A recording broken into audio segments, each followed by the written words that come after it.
Penangguhan penahanan Doni Salmanan ditolak, kuasa hukum berharap berkas cepat dilengkapi. Kasus dugaan penipuan berkedok binary option Quotex yang menyeret Doni Salmanan memasuki babak baru. Penangguhan penahanan tersangka Doni Salmanan resmi ditolak oleh Bareskrim Polri pada Rabu 23 Maret 2022. Kuasa hukum Doni Salmanan, Iqbar Firdaus, memberikan tanggapannya.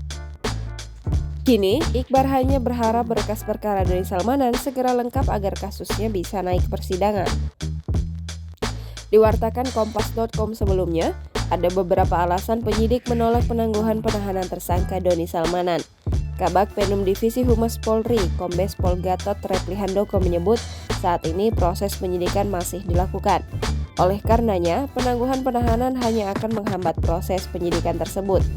Alasan lain, polisi menyoroti kemungkinan Doni Salmanan bakal menghilangkan barang bukti hingga melarikan diri.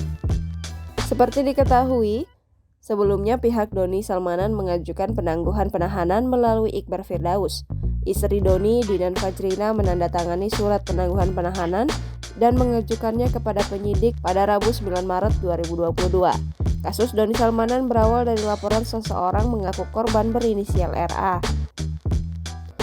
RA melaporkan Doni Salmanan tertanggal 3 Februari 2022. Kemudian penyidik Bareskrim Polri menetapkan Doni Salmanan sebagai tersangka pada 8 Maret 2022.